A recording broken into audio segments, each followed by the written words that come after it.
संघ प्रमुख मोहन भागवत से ऑनलाइन जुड़ेंगे स्वयंसेवक।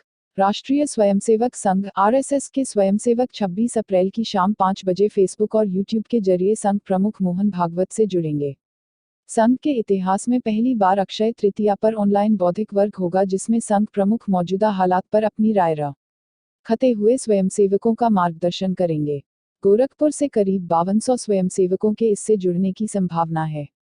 नागपुर स्थित संघ मुख्यालय से जारी सूचना के मुताबिक संघ प्रमुख वर्तमान परिदृश्य और हमारी भूमिका विषय पर स्वयंसेवकों को संदेश देंगे। नागपुर के महानगर संघ चालक राजेश लोया द्वारा जारी सूचना में कहा गया है कि कोरोना जैसी वैश्विक महामारी से निपटने के लिए इस समय भारत सरकार और भारत की जनता के प्रयास पूरे विश्व के लिए अनुकरणीय बन रहे हैं।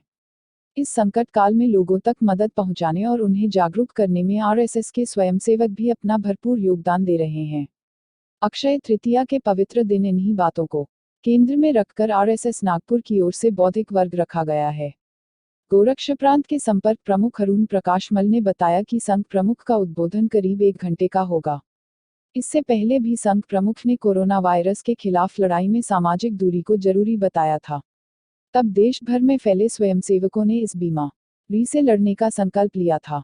संकट की इस घड़ी में राष्ट्रीय स्वयंसेवक संघ के लगभग 3.5 लाख से अधिक कार्यकर्ता म्यांमार से बांग्लादेश और जम्मू से लेकर के कन्याकुमारी तक की सीमा पर जी जान से लगे हुए हैं। मानसून में भारत पर भारी पड़ सकती है कोरोना की दूसरी लहर।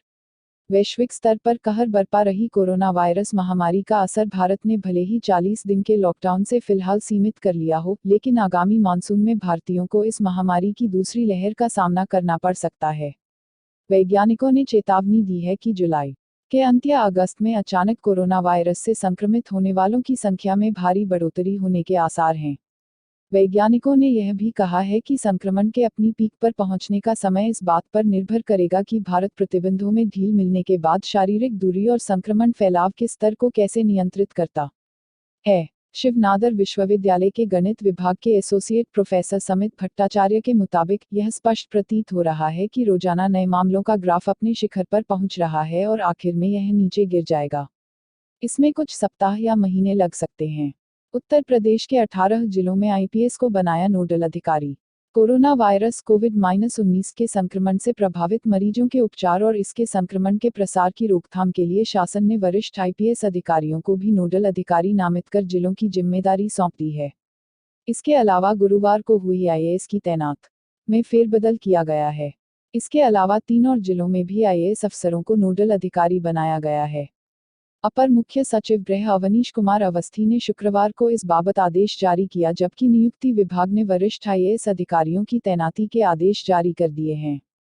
आदेश के अनुसार आगरा जोन के एडीजी अजय आनंद को आगरा रेंज के आईजीए सतीश गणेश को फिरोजाबाद, पुलिस कमिश्नर लखनऊ को Lucknow, IG range Lucknow SK Bhagat को रायबरेली, एडीजी नीरा रावत को सीतापुर, मेरठ जोन के एडीजी प्रशांत कुमार को मेरठ, आईजी रेंज मेरठ प्रवीण कुमार को गाजियाबाद, गौतम बुद्ध नगर के पुलिस कमिश्नर को गौतम बुद्ध नगर, आईजी ट्रैफिक दीपक रतन का बुलंदशहर, कानपुर जोन के एडीजी जय नारायण सिंह को कानपुर नगर, आईजी कानपुर रेंज मोहित अग्रवाल को औरैया, आईजी मुरादाबाद रेंज रमित शर्मा को मुरादाबाद, आईजी पीएसी राम कुमार को Bijnor, IG fire service Vijay Prakash को अमरोहा, आईजी पीएसी पश्चिम मुरादाबाद अमित चंद्रा को संभल, डीआईजी सहारनपुर रेंज उपेंद्र का मार अग्रवाल को सहारनपुर, आईजी पुलिस भर्ती बोर्ड विजय भूषण को शामली तथा आईजी बस्ती रेंज आशुतोष कुमार को बस्ती जिले का नोडल अधिकारी बनाया गया है। लखनऊ से 2 दिन पहले लौटा युवक मिला संक्रमित। संत कबीर नगर के बखिरा थाना क्षेत्र के तिलाठी गांव में भी एक युवक कोरोना पॉजिटिव पाया गया है। 23 वर्षीय यह रोशन 23 अप्रैल को ही लखनऊ से गांव लौटा था। उसका नमूना जांच के लिए भेजा गया था। जांच रिपोर्ट शुक्रवार देर रात आई। रोशन लखनऊ में काम करता था। उसके परिवार के 10 सदस्यों को क्वारंटीन कर दिया गया। जिला अस्पताल ले जाया गया है। भोर में ही पूरे गांव को सील कर दिया गया। फोर्स तैनात कर दी गई है। सीएम 30 जून तक न होने दे कोई सामूहिक कार्यक्रम। कोरोना के बढ़ते कहर को देखते हुए उत्तर प्रदेश के मुख्यमंत्री योगी आदित्यनाथ ने कहा कि इस वर्ष सभी धर्म गुरुओं ने मुस्लिम भाइयों से घर पर ही रहकर नमाज वगैरह अदा करने की अपील की है। यह सुनिश्चित किया जाए कि कहीं भी कोई कार्यक्रम आयोजन न हो, सामूहिक कार्यक्रम न हो, क्योंकि इससे कोरोना संक्रमण फैलने की पूरी संभावना है। उन्होंने कहा कि आगामी 30 जून तक किसी भी सार्वजनिक समारोह की अनुमति न दी जाए। उसके बाद परिस्थितियों पर विचार करते हुए कोई निर्णय लिया जाएगा। मुख्यमंत्री ने कहा कि केंद्र सरकार द्वारा कोरोना वायरस को नियंत्रित करने के उद्देश्य से लागू किए गए लॉकडाउन के निर्णय की विश्व में सराहना हो रही है। मुख्यमंत्री ने कहा कि प्रदेश में कोरोना प्रभावित क्षेत्रों को हॉटस्पॉट के रूप में चिन्हित करते हुए संक्रमण से बचाव के लिए अपनाई जा रही रणनीति अत्यंत प्रभावी सिद्ध हो रही है। हॉटस्पॉट का यह यूपी मॉडल काफी लोकप्रिय हुआ है। हॉटस्पॉट क्षेत्रों में केवल मेडिकल, सैनिटेशन तथा होम डिलीवरी टीमें ही जाएं। मदरसों की कक्षा 1 से 8 तक के विद्यार्थी अगली क्लास में प्रोन्नत। उत्तर प्रदेश सरकार ने राज्य के मान्यता प्राप्त अनुदानित मदरसों की कक्षा 1 से 5 यानी तैतानिया और कक्षा 6 से 8 तक यानी फौकानिया के छात्र छात्राओं को अगली कक्षाओं में प्रोन्नत करने का आदेश दिया है। इस बाबत अल्पसंख्यक कल्याण विभाग के प्रमुख सचिव मनोज सिंह की ओर से शुक्रवार को आदेश जारी किया गया। उत्तर प्रदेश मदरसा शिक्षा परिषद के रजिस्ट्रार को इस बाबत भेजे गए एक पत्र में कहा गया है कि कोरोना वायरस के संक्रमण से बचाव के लिए बीती 13 मार्च को प्रदेश के सभी राज्य अनुदानित व मान्यता प्राप्त मदरसों को 22 मार्च तक बंद किए जाने के आदेश जारी किए गए थे। इसके बाद 18 मार्च को एक अन्य आदेश के जरिए मदरसों में सभी तरह की शैक्षिक गतिविधियां, गृह परीक्षा, मूल्यांकन कार्य आदि को स्थगित करते हुए 2 अप्रैल तक बंद किए जाने के निर्देश दिए गए थे। इन दोनों आदेशों के तहत ही प्रदेश सरकार ने अब इन मदरसों की तहतानिया यानी कक्षा 1 से 5 और फौकानिया यानी कक्षा 6 से 8 तक के सभी छात्र छात्राओं को अगली कक्षा में प्रोन्नत किए जाने की अनुमति प्रदान की गई है। क्वारंटीन व लॉकडाउन से नियंत्रित होगा कोरोना। देश में कोरोना पर नियंत्रण के लिए सरकार के मौजूदा उपाय सबसे बेहतरीन है। लॉकडाउन, क्वारंटीन और कॉन्टैक्ट ट्रेसिंग से ही बीमारी पर नियंत्रण पाया जा सकता है। गोरखपुर विश्वविद्यालय के गणित विभाग की शिक्षिका के रिसर्च में सामने आया है। विश्वविद्यालय के गणित विभाग में assistant professor doctor Archana Singh Bhadauria ने लखनऊ विश्वविद्यालय की डॉक्टर रचना पाठक के साथ मिलकर रिसर्च किया। इस गणितीय रिसर्च को डिफरेंशियल इक्वेशन के मुताबिक किया गया। डॉक्टर अर्चना भदौरिया ने बताया कि इसमें रिसर्च में देश में 1 अप्रैल से 16 अप्रैल तक मिले मरीजों और आबादी के अनुपात में गणितीय गणना की गई। इस गणना के मुताबिक देश में मिल रहे हर 2 संक्रमित मरीज 5 नए लोगों को संक्रमित कर रहे हैं। यह अनुपात विश्व के कई अन्य देशों की अनुपात की तुलना में कम है। गणितीय गणना में कॉन्टैक्ट ट्रेसिंग, क्वारंटीन और लॉकडाउन को भी शामिल किया गया। यह गणना 3 डायमेंशनल त्रिआयामी विधि से की गई। उन्होंने बताया कि गणना के दौरान बेस का रिप्रोडक्शन रेशियो अर्थात हर मरीज द्वारा फैलाए जा रहे संक्रमण की दर 2.5 मिली। सरकार के इस समय उठाए जा रहे कदम बेहतरीन है। देश में हाइड्रोक्सीक्लोरोक्विन का बम्पर स्टॉक। भारतीय ड्रग्स एसोसिएशन गुजरात के चेयरमैन विरंची शाह ने दावा किया है कि देश में हाइड्रोक्सीक्लोरोक्विन की कोई कमी नहीं है।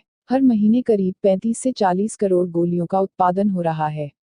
शाह ने एक साक्षात्कार में कहा, हम हाइड्रोक्सीक्लोरोक्विन की जितनी गोलियां का उत्पादन कर रहे हैं वह हमारी जरूरत का 10 गुना है। उन्होंने बताया, दुनिया में हाइड्रोक्सीक्लोरोक्विन के कुल उत्पादन का 70% सिर्फ भारत में होता है। इस दवा का इस्तेमाल मूल रूप से मलेरिया और अर्थराइटिस के कुछ मामलों में किया जाता है। शाह ने बताया कि पिछले साल भारत में करीब 2.4 करोड़ गोलियों की खपत हुई थी। इस हिसाब से हमारे पास हर महीने जरूरत से 10 गुना अधिक उत्पादन हो रहा है।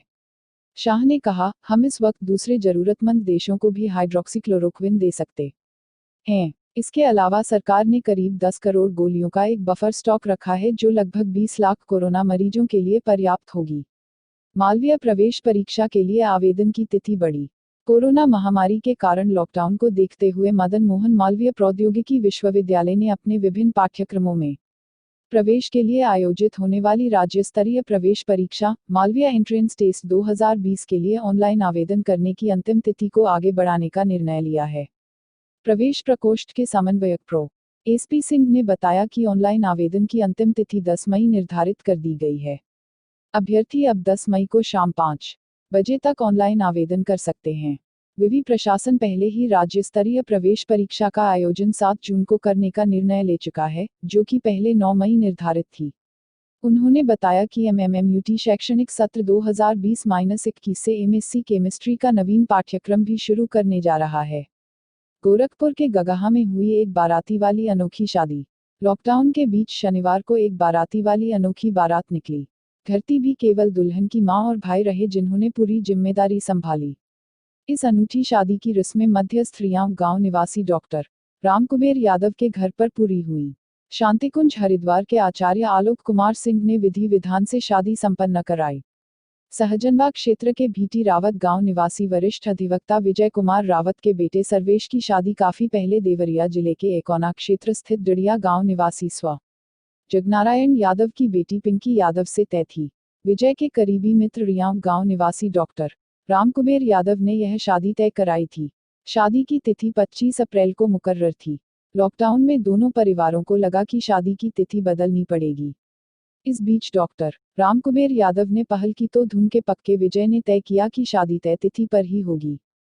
डॉक्टर रामकुबेर ने कहा कि शादी की रस्म वह अपने गगहा क्षेत्र के रियांव गांव स्थित घर से संपन्न कराएंगे। उनका यह व्रत शनिवार को पूरा हुआ।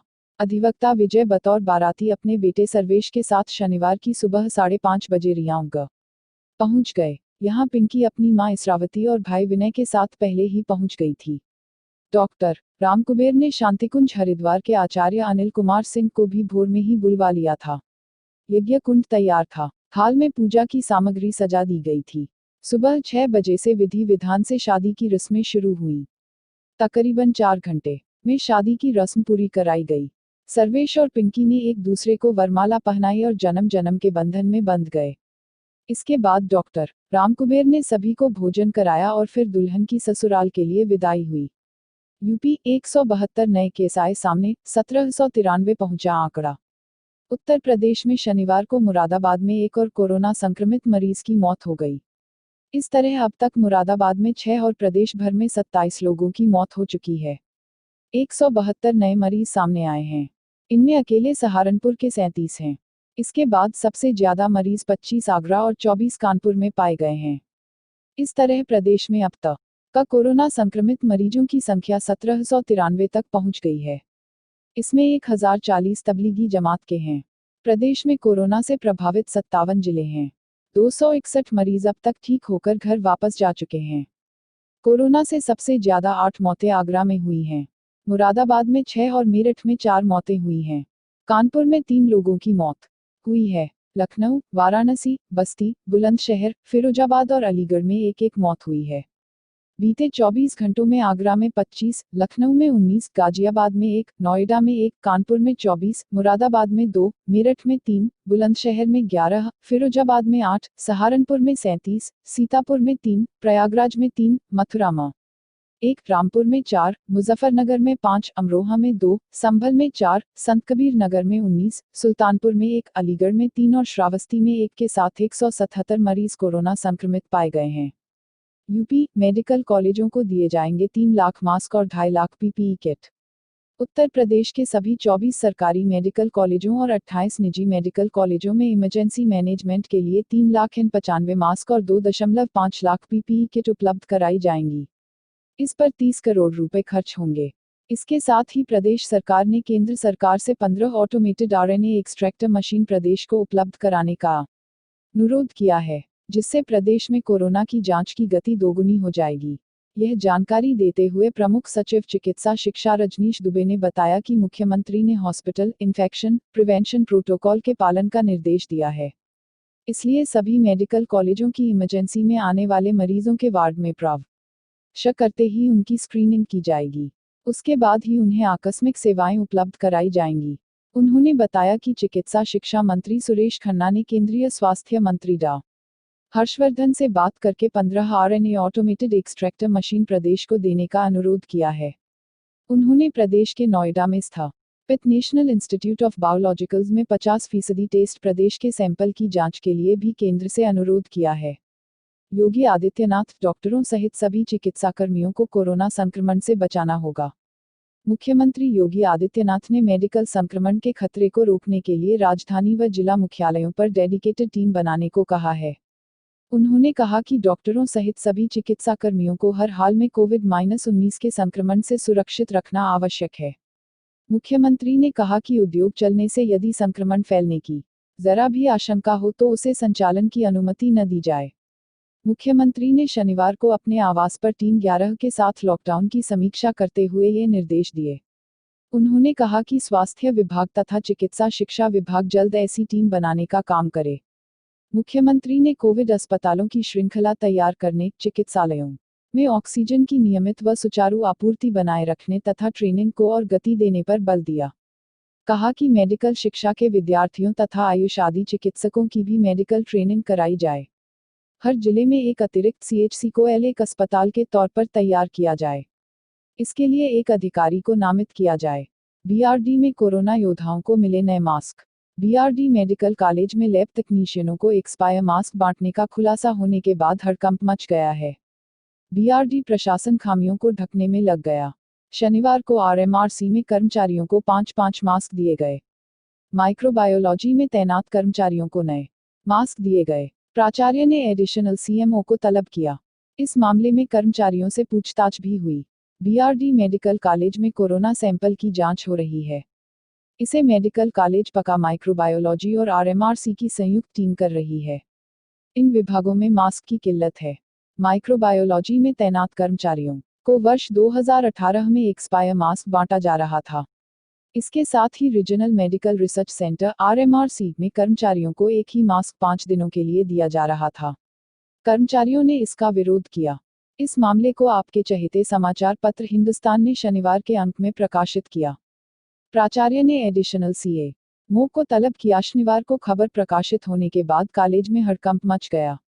प्राचार्य डॉक्टर गणेश कुमार ने सीएमओ डॉक्टर श्रीकांत तिवारी से बात की।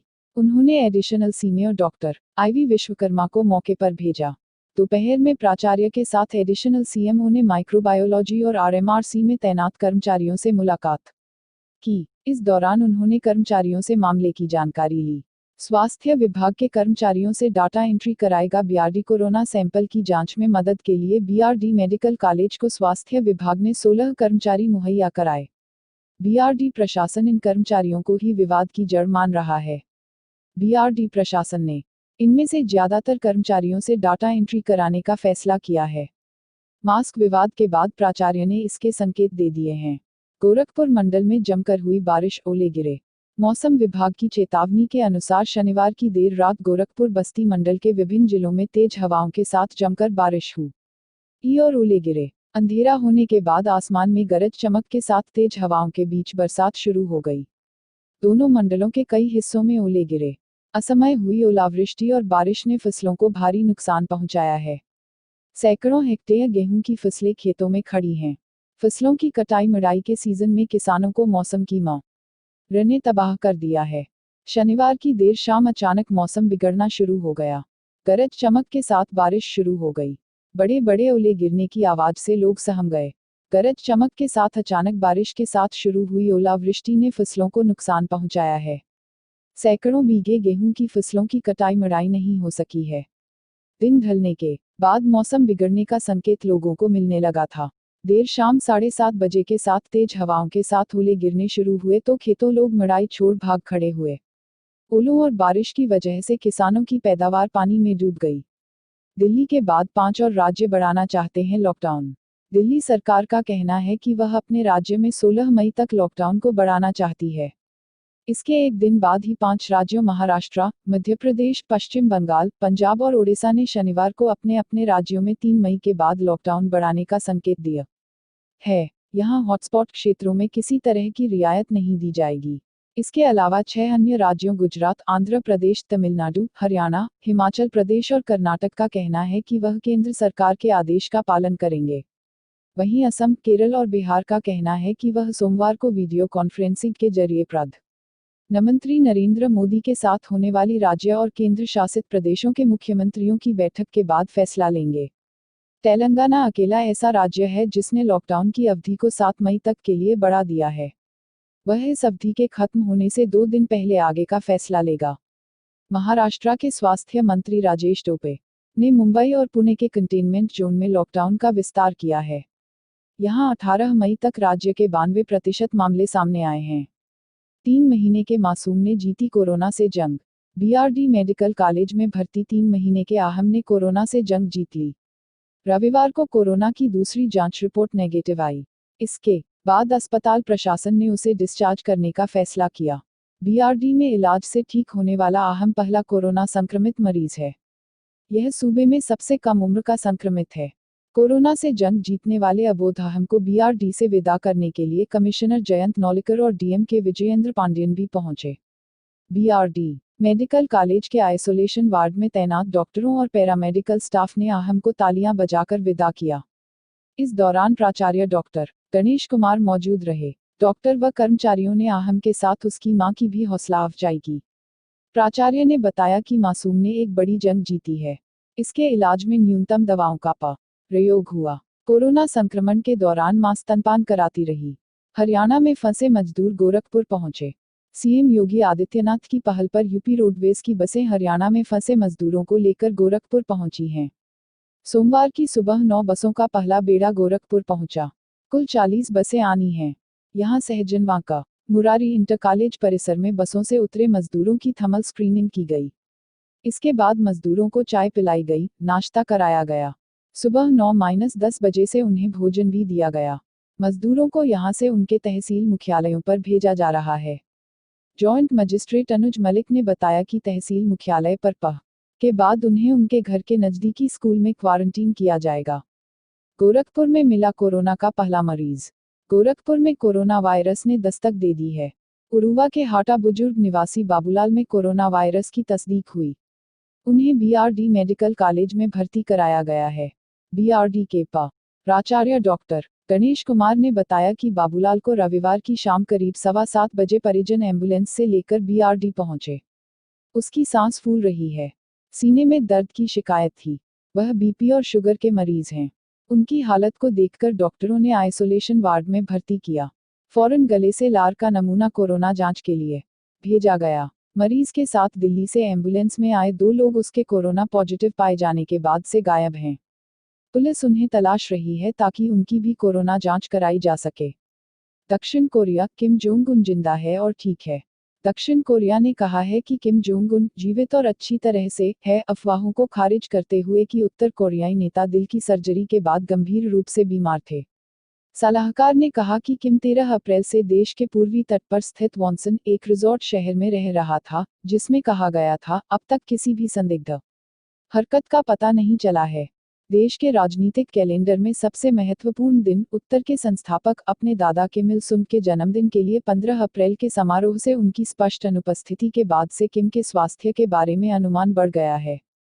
सांसद के परिवार के 6 सदस्य कोरोना पॉजिटिव। कोरोना महामारी का प्रकोप लगातार बढ़ रहा है और इसकी चपेट में हर वर्ग और तबके के लोग आ रहे हैं।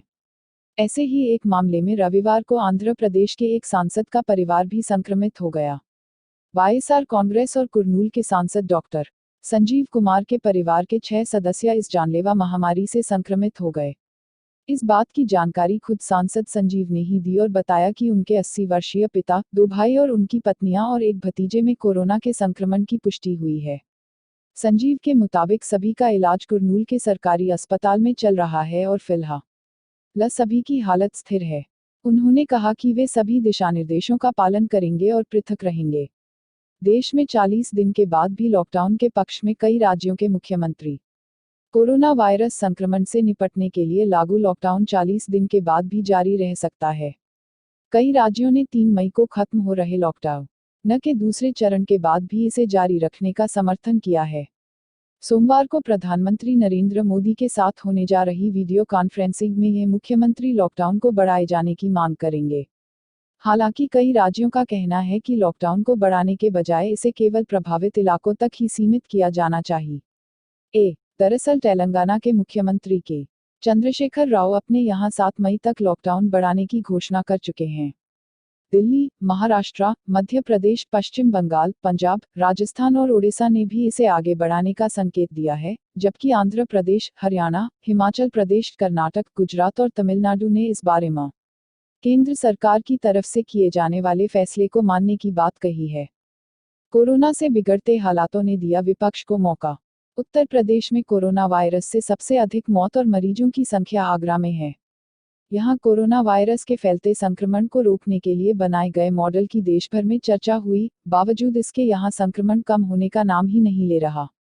रोज यहां नए मामले मिलते जा रहे हैं। हालात यह है कि यहाँ मरने वालों की संख्या में भी इजाफा होता जा रहा है। आगरा में अब तक 373 मरीज कोरोना वायरस संक्रमित पाए गए हैं, जबकि 11 लोगों ने इस बीमारी से दम तोड़ा है। यही कारण है कि आगरा मॉडल पर विपक्ष लगातार सवाल उठाने लगा है। कांग्रेस महासचिव प्रियंका गांधी के बाद अब यूपी के पूर्व मुख्यमंत्री और सपा के अध्यक्ष अखिलेश यादव ने भी आगरा मॉडल पर तंज कसा है। सोमवार को अखिलेश यादव ने तंज कसते हुए ट्वीट किया कि मुख्यमंत्री द्वारा बहुप्रचारित कोरोना से लड़ने का आगरा मॉडल मेयर के अनुसार फेल होकर आगरा को वुहान बना देगा।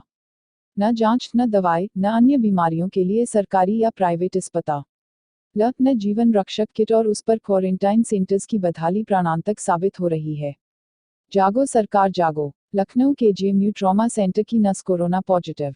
लखनऊ के जेएमयू ट्रॉमा सेंटर के क्रिटिकल केयर मेडिसिन (सीसीएम) विभाग की नस कोरोना वायरस की चपेट में आ गई है। सर्दी, जुकाम और बुखार के बावजूद शनिवार रात उसकी ड्यूटी वार्ड में लगा दी गई थी। संक्रमण की पुष्टि के बाद सीसीएम में हड़कंप मच गया। विभाग में 14 मरीज वेंटिलेटर पर भर्ती हैं। नस के संक्रमित होने से वेंटिलेटर पर भर्ती मरीजों की जान खतरे में पड़ गई है। 16 डॉक्टर व कर्मचारियों को क्वारंटीन में भेज दिया गया है। विभाग को सील कर दिया गया है। संक्रमित नस को आइसोलेशन वार्ड में भर्ती कराया गया है। ट्रॉमा के 5वें तल पर सीसीएम विभाग है। इसमें गंभीर मरीजों को वेंटिलेटर पर रखा जाता है। खास निवासी संविदा नस 21 अप्रैल को रात्रि ड्यूटी पर थी। नस से सर्दी, जुकाम और बुखार की शिकायत की। ड्यूटी खत्म होने के बाद सुबह 8 बजे घर चली गई। तबीयत खराब होने की बात कहकर छुट्टी ली। 24 की दोपहर को फोन गया। मजदूर का शव लेने नहीं आया कोई। लुधियाना से पैदल अपने घर बिहार के अररिया के लिए चले मजदूर की गोरखपुर में मौत के बाद उसका शव लेने जब परिवारीजन और रिश्तेदारों में से कोई नहीं आया, तब सोमवार को कैंट पुलिस ने उसका शव मुस्लिम वी से दफनवा दिया। शनिवार को मजदूर की मौत हो गई। मौत के बाद भी उसकी कोरोना जांच कराई गई, जो कि निगेटिव आई थी। पुलिस वालों ने कुशीनगर में रहने वाली उसकी बहन के साथ घरवालों के पास सूचना भेजवा दी थी, पर लॉकडाउन का हवाला देकर कोई शव लेने नहीं आया था। पुलिस के मुताबिक अररिया जिले के बसेटी बाजार का रहने वाला जुबरेल लुधियाना में मजदूरी करता था। लॉकडाउन के दौरान वह घर जाने के लिए पैदल ही निकल गया था। 19 अप्रैल की शाम को गोरखपुर पहुंचा। मोहद्दीपुर में चेकिंग के दौरान मजिस्ट्रेट और पुलिस की टीम ने पकड़ लिया। उसकी तबीयत खराब लग गई थी। चीन और अमेरिका में कोल्ड वॉर, एक दूसरे पर लगाया आरोप। चीन ने वैश्विक कोरोना वायरस महामारी में उसकी भूमिका की जांच की मांग पर पलटवार करते हुए इस महामारी के प्रति अमेरिकी कार्रवाई में खामियां बताईं और मांग की कि अमेरिकी अपनी गलती स्वीकार करे। विदेश मंत्रालय के प्रवक्ता गेंग शुंग ने सोमवार को नियमित संवाददाता सम्मेलन के दौरान कहा, हम आशा करते हैं कि अमेरिका अपने लोगों और वैश्विक बिरादरी की चिंता पर कदम उठाएगा। शायद विश्व स्वास्थ्य संगठन (WHO) को भी इस जांच में मदद के लिए आमंत्रित किया जा सकता है। अमेरिकी राष्ट्रपति डोनाल्ड ट्रंप ने कहा है कि वह WHO को भुगतान रोक रहे हैं क्योंकि उसने इस महामारी के खिलाफ पुख्ता कदम नहीं उठाए और चीन के प्रति पक्षपातपूर्ण रवैया दिखाया। अमेरिका WHO के लिए सबसे बड़ा दानकर्ता है। चीन ने अमेरिका और अन्य देशों के इस आरोप को दृढ़ता से इनकार किया कि उसने इस महामारी के बारे में जानकारियां दबाईं और उसे संभावित दायरे से बहुत दूर दूर तक फैलने दिया। सबसे पहले चीन में ही पिछले साल इस वायरस का मामला सामने आया था। उरुवा, 3 ग्राम पंचायतों में चला सैनिटाइजेशन अभियान। हाटा बुजुर्ग में गोरखपुर जिले का पहला कोरोना का केस मिलने के बाद डीएम के निर्देश पर 3 ग्राम पंचायतों में सैनिटाइजेशन अभियान चलाया गया।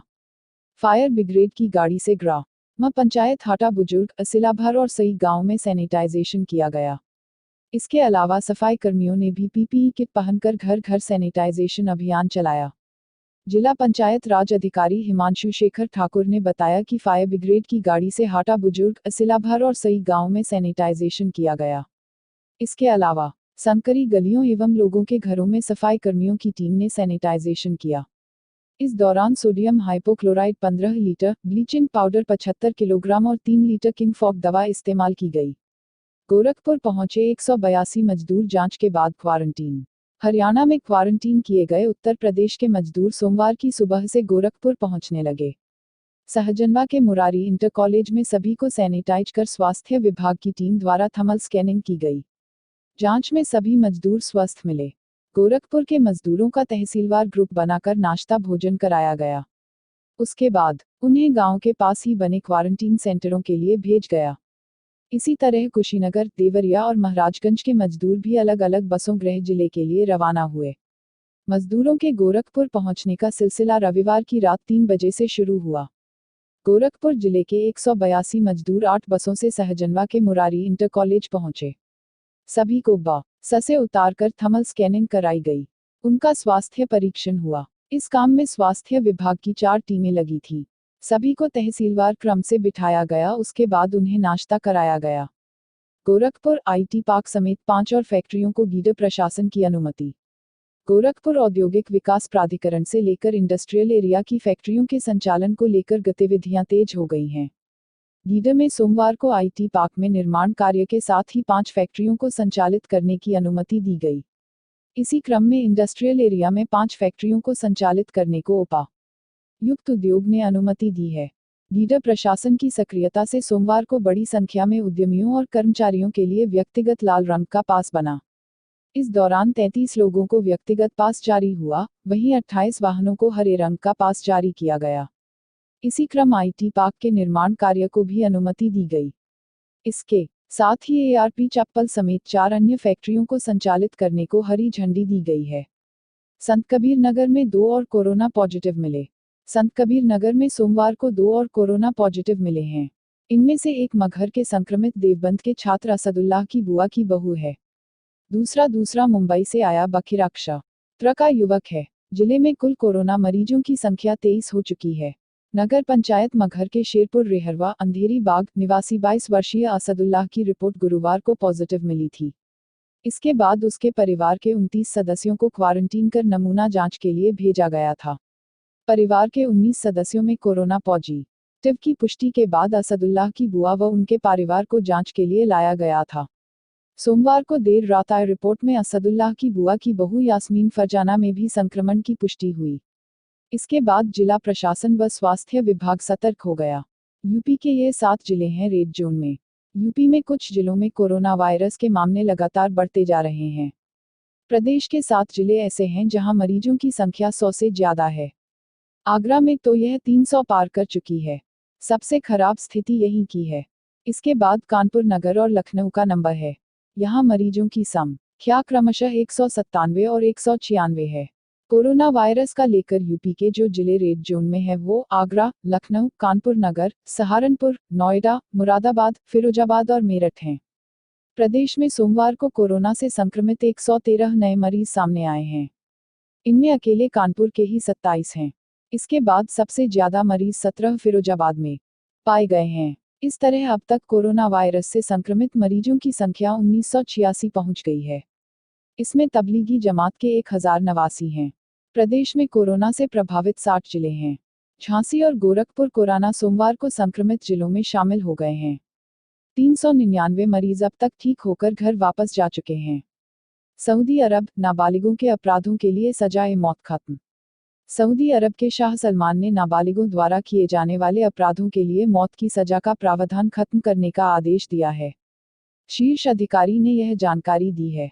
इस फैसले से पहले एक अन्य फैसले में न्यायाधीशों को कोड़े लगाने की सजा देने का चलन खत्म कर इसके बजाय कैद की सजा, जुर्माने या सामुदायिक सेवा का प्रावधान करने का आदेश भी दिया गया। इसी के साथ साम्राज्य में सजा के सबसे विवादित रूप को समाप्त कर दिया गया है। चीन में चमगादड़ों की गुफाओं में 500 घातक वायरस खोजे गए। खतरनाक कोरोना वायरस का कहर पूरी दुनिया में कायम है। दुनिया भर के शोधकर्ता चमगादड़ों में कई प्रकार के वायरसों की तलाश कर रहे हैं ताकि अगली महामारी के बारे में पहले ही भविष्यवाणी की जा सके। अब तक 500 खतरनाक वायरस को खोजा जा चुका है। खास बात यह है कि इन्हें ऐसी गुफाओं में खोजा गया है जहां चमगादड़ों की बस्ती है। चीन के यूनन प्रांत में मौजूद चूना पत्थर की गुफाओं में वैज्ञानिकों का एक दल विशेष सुरक्षा सूट पहनकर नए प्रकार के घातक वायरसों की खोज करने में जुटा है। वैज्ञानिक यहां से चमगादड़ों के जालों, थूक और खून समेत कई तरह के नमूने एकत्रित करते हैं। अमेरिकी एनजीओ इकोहेल्थ अलायंस नए घातक वायरसों की पहचान करने और बचाव करने में मदद करता है। इसके वैज्ञानिक पीटर दासजाक एक वायरस खोजी हैं, जो 10 वर्षों में 20 से ज्यादा देशों में खतरनाक वायरस की खोज कर चुके हैं। यूपी, कोरोना वायरस के मरीजों की संख्या 2000 के पार। यूपी में कोरोना मरीजों की संख्या बढ़ती जा रहा है। प्रदेश में अब तक 60 जिले कोरोना से प्रभावित हैं और यहां कुल मरीजों की संख्या 2053 तक पहुंच गई है। इनमें से 399 मरीज अब तक ठीक होकर घर वापस जा चुके हैं। मंगलवार देर रात तक यहां कोरोना के 66 नए मरीज सामने आए हैं। इनमें 17 मरीज अकेले आगरा के हैं। पिछले 24 घंटों में यहां 2 और मौतें हुई हैं। अब तक आगरा में 12 मौतें हो चुकी हैं। कानपुर में भी एक मौत के साथ अब यहां जान गंवाने वाले मरीजों की संख्या 4 हो गई है। पूरे प्रदेश में अब तक 34 लोगों की जान कोरोना के कारण जा चुकी है। सबसे ज्यादा 12 मौतें आगरा में, 6 मुरादाबाद में, 5 मौतें मेरठ में, कानपुर में 4 और लखनऊ, वाराणसी, बस्ती, बुलंदशहर, फिरोजाबाद, अलीगढ़ और श्रावस्ती में एक एक मरीज की मौत हुई है। यूपी, डॉक्टरों व स्वास्थ्यकर्मियों के साथ की मारपीट तो होगी जेल। कोविड-19 अस्पतालों में क्वारंटाइन के दौरान डॉक्टरों व स्वास्थ्यकर्मियों के साथ मारपीट और तोड़फोड़ करना उत्तर प्रदेश में भी गैर जमानती अपराध होगा। प्रदेश सरकार ने इस संबंध में केंद्र सरकार की ओर से जारी अध्यादेश के अनुरूप उप्र महामारी कोविड-19 विनियमावली में संशोधन कर दिया है। ऐसे अपराधों में अब 7 साल तक की जेल और 2 लाख रुपये तक जुर्माना या दोनों हो सकते हैं। संशोधन के बाद इसे उप्र महामारी कोविड-19 प्रथम संशोधन व नियमावली 2020 कहा जाएगा। इस संशोधन को सरकार ने तत्काल प्रभाव से लागू कर दिया है। सर्दी जुकाम की दवा खरीदने पर दुकानदार पूछेगा नाम पता। सर्दी जुकाम व बुखार की दवाएं भी दुकानदार अब बगैर डॉक्टर की सलाह के नहीं बेच सकेंगे। जिन मरीजों को दवाएं बेचेंगे उनका पूरा ब्यौरा रखेंगे। इतना ही नहीं, दुकानदार को इन बीमारियों के साथ ही सांस की तकलीफ में भी दी जाने वाली दवाओं का पूरा रिकॉर्ड रखना होगा। मरीजों की सूची रोजाना महकमे को देनी होगी। कोरोना वायरस के संकट को देखते हुए शासन ने नई व्यवस्था दी है। इसके पीछे मकसद समाज में छिपे हुए मरीजों की पहचान करने का है। इसमें कोरोना संक्रमित एसिम्प्टोमेटिक मरीज भी शामिल हैं। इन तक पहुंचने के लिए शासन अब सर्दी, जुकाम, बुखार से पीड़ित हर मरीज का ब्यौरा रखेगा। इसके लिए दवा बेचने वालों से ही मरीजों का ब्यौरा लिया जा रहा है। सरकार ने इसके लिए आदेश जारी कर दिया है। यूपी, कोरोना से अछूते व कम प्रभावित जिलों में जल्द शुरू होंगी गतिविधियां। मुख्यमंत्री योगी आदित्यनाथ ने कोरोना संक्रमण से अब तक अछूते या कम प्रभावित जिलों में कुछ गतिविधियां शुरू करने के संकेत दिए हैं। उन्होंने कहा कि ग्रीन जोन तथा ऑरेंज जोन में छूट वाली गतिविधियों के लिए एक कार्य योजना बनाई जाए। उन्होंने कहा है कोरोना संक्रमण की प्रत्येक चेन को तोड़ना है।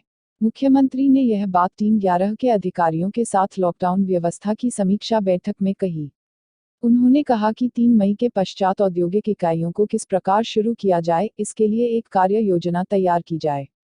प्रवासी श्रमिकों को रोजगार देने की कार्य योजना बनाई जाए। प्रयागराज से वापस भेजे जा रहे प्रतियोगी छात्र छात्राओं का स्वास्थ्य परीक्षण कराया जाए। पुलिस के साथ एम्बुलेंस की जांच करेंगे डॉक्टर। 3 दिन के अंदर दिल्ली से मरीजों को लेकर 2 एम्बुलेंस शहर में बिना जांच के प्रवेश कर गईं। इसे गंभीरता से लेते हुए स्वास्थ्य विभाग ने शहर के बाहर हर चेक पोस्ट पर एक डॉक्टर की तैनाती कर दी है। अब बाहर से आने वाली हर एम्बुलेंस में बैठे लोगों के स्वास्थ्य की जांच की जाएगी, उसके बाद ही शहर में प्रवेश दिया जाएगा। यह जानकारी मुख्य चिकित्साधिकारी डॉक्टर श्रीकांत तिवारी ने दी। उन्होंने बताया कि रेलवे व एयरफोर्स अस्पताल में अब जो भी बाहर के मरीज आएंगे उनकी सूची मांगी गई है। यूपी बोर्ड, दूरदर्शन पर कल से चलेंगी 10वीं व 12वीं की कक्षाएं। यूपी बोर्ड के 10वीं और 12वीं के छात्रों के लिए अच्छी खबर है। कल यानी 30 अप्रैल से दूरदर्शन पर कक्षाओं का संचालन किया जाएगा। जिला विद्यालय निरीक्षक डॉक्टर मुकेश कुमार सिंह ने बताया कि दूरदर्शन के स्वयंप्रभा चैनल पर सुबह 10 से 12 बजे तक कक्षाओं का प्रसारण होगा। सुबह 30-30 मिनट की 2 क्लास हाई स्कूल और 30-30 मिनट की 2 क्लास इंटर की चलेंगी। शाम को यही क्लास रिपीट होंगी। डीआईओएस ने बताया कि लॉकडाउन के कारण स्कूल की पढ़ाई प्रभावित न हो, इसके लिए शासन के निर्देशों पर यह पहल की गई है। डॉक्टर एपीजे अब्दुल कलाम प्राविधिक विश्वविद्यालय AKTU के स्टूडियो में इनकी रिकॉर्डिंग की जा रही है। अभिनेता इरफान खान के निधन पर पीएम मोदी, अमित शाह और राहुल गांधी समेत कई नेताओं ने दी श्रद्धांजलि। अभिनेता इरफान खान का मुंबई के एक अस्पताल में बुधवार को निधन हो गया। वह 54 साल के थे और लंबे समय से एक दुर्लभ किस्म के कैंसर से जंग लड़ रहे थे। इरफान को 2018 में न्यूरोएंडोक्राइन ट्यूमर हुआ था। उनके परिवार में पत्नी सुतापा और 2 बेटे बाबिल और अयान हैं। इरफान खान के निधन पर प्रधानमंत्री नरेंद्र मोदी, गृहमंत्री अमित शाह समेत कई राजनेताओं ने शोक व्यक्त किया है। इरफान खान का निधन सिनेमा के लिए एक क्षति। नरेंद्र मोदी प्रधानमंत्री नरेंद्र मोदी ने ट्वीट किया कि इरफान खान का निधन सिनेमा और रंगमंच की दुनिया के लिए एक क्षति है। उन्हें विभिन्न माध्यमों में उनके बहुमुखी प्रदर्शन के लिए याद किया जाएगा। मेरी संवेदनाएं उनके परिवार, दोस्तों और प्रशंसकों के साथ हैं। उनकी आत्मा को शांति मिले। दिल्ली से महाराजगंज पहुंचा शख्स कोरोना पॉजिटिव निकला। 6 कोरोना पॉजिटिव जमातियों के स्वस्थ हो जाने से रेड से ऑरेंज जोन में आए महाराजगंज में बुधवार की रात एक नया कोरोना पॉजिटिव मिल गया। बीआरडी मेडिकल कॉलेज से उसकी रिपोर्ट आने के बाद प्रशासन ने उसके गांव को सील करते हुए चौकसी बढ़ा दी है। अब इस कोरोना पॉजिटिव के परिवार के सभी सदस्यों के नमूने जांच के लिए भेजे जाएंगे। यह शख्स पनियरा क्षेत्र का रहने वाला है। 6 दिन पहले दिल्ली से आया था। मंगलवार को महिला अस्पताल में क्वारंटीन कराए गए हरियाणा से लौटे 15 लोगों सहित 21 के नमूने जांच के लिए भेजे गए थे। इनमें दिल्ली से लौटे इस शख्स का नमूना भी शामिल था।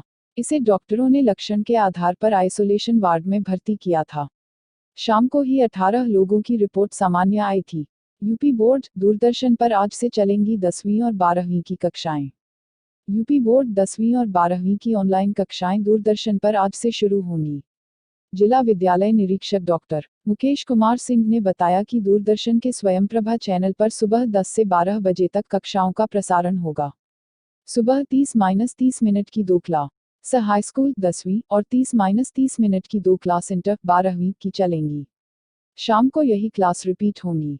डीआईओएस ने बताया कि लॉकडाउन के कारण स्कूल की पढ़ाई प्रभावित न हो, इसके लिए शासन के निर्देशों पर यह पहल की गई है। डॉक्टर एपीजे अब्दुल कलाम प्राविधिक विश्वविद्यालय AKTU के स्टूडियो में इनकी रिकॉर्डिंग की जा रही है। ऋषि कपूर ने आखिरी ट्वीट पर कहा था, साथ जीतनी होगी यह जंग।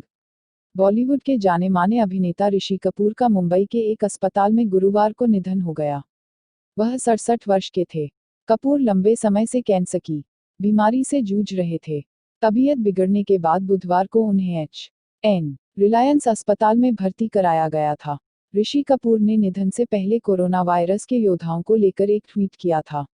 2 अप्रैल को किए गए अपने आखिरी ट्वीट में ऋषि कपूर ने लिखा था, मेरी सभी भाइयों और बहनों से हाथ जोड़कर अपील है, कृपया हिंसा, पत्थरबाजी और लिंचिंग का सहारा न लें। डॉक्टर्स, नर्स, मेडिकल क्षेत्र से जुड़े लोग, पुलिसकर्मी आदि सभी आपको बचाने के लिए अपनी जिंदगी खतरे में डाल रहे हैं। हमें साथ में कोरोना वायरस के खिलाफ जंग जीतनी होगी। जय हिंद। उत्तर प्रदेश, 60 जिले कोरोना वायरस की चपेट में। उत्तर प्रदेश में कोरोना वायरस लगातार बढ़ता ही जा रहा है। ताज़ा आंकड़ों के अनुसार अब प्रदेश के 78 में से 60 जिले कोरोना वायरस से प्रभावित हो चुके हैं। वहीं प्रदेश में कोविड-19 पॉजिटिव मरीजों की संख्या 2100 के पास पहुंच गई है। बुधवार को उत्तर प्रदेश में कोरोना से 5 मरीजों की मौत हो गई है, जो अभी तक एक दिन में सबसे ज्यादा है। इनमें आगरा में 2, मथुरा, फिरोजाबाद और बरेली में एक मौत हुई। इसी के साथ ही प्रदेश में अब तक 39 कोरोना पॉजिटिव मरीजों की मौत हो चुकी है। अब तक सबसे ज्यादा मौतें 14 मौतें आगरा में हुई हैं।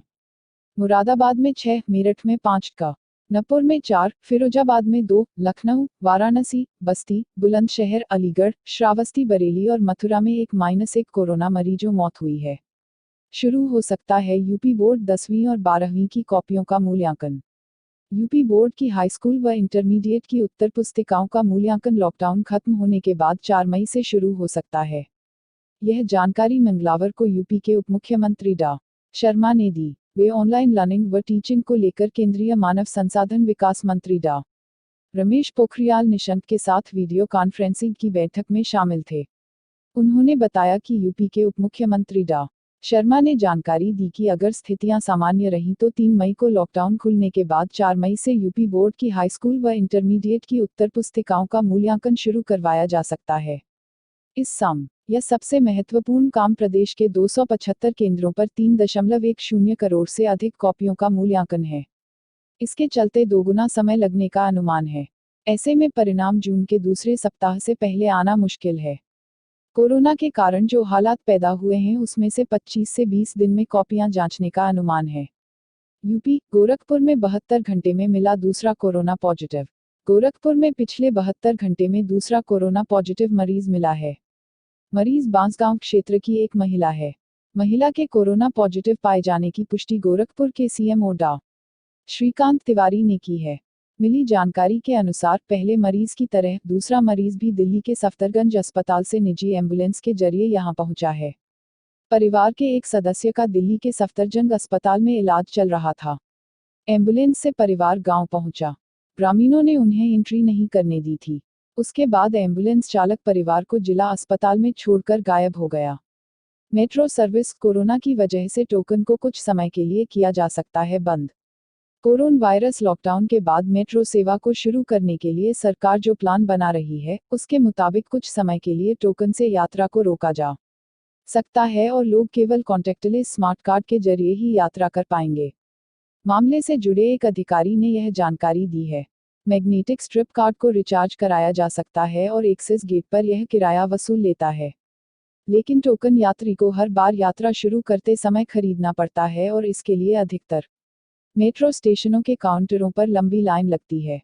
केंद्रीय आवास और शहरी मामलों का मंत्रालय लॉकडाउन के बाद मेट्रो सेवा शुरू करने के लिए मानक संचालन प्रक्रिया स्टैंडर्ड ऑपरेटिंग प्रोसीजर एसओपी तैयार करने में जुटा है। इसमें स्थायी रूप से टोकन्स को बंद करने का प्रस्ताव शामिल है। ऋषि कपूर के निधन पर अमित शाह ने जताया शोक। बॉलीवुड के जाने माने एक्टर ऋषि कपूर का आज 67 साल की उम्र में निधन हो गया। कैंसर से लड़ रहे ऋषि कपूर को लेकर कल रात खबर आई थी कि सांस लेने में परेशानी के कारण उनको एच.एन. रिलायंस फाउंडेशन हॉस्पिटल में भर्ती कराया गया है। एक दिन पहले अभिनेता इरफान खान और ऋषि की मौत की खबर आने से देश सन्न रह गया है। लोग इस खबर पर तेजी से प्रतिक्रिया दे रहे हैं। इस कड़ी में राजनेताओं के रिएक्शन भी आना शुरू हो गए हैं।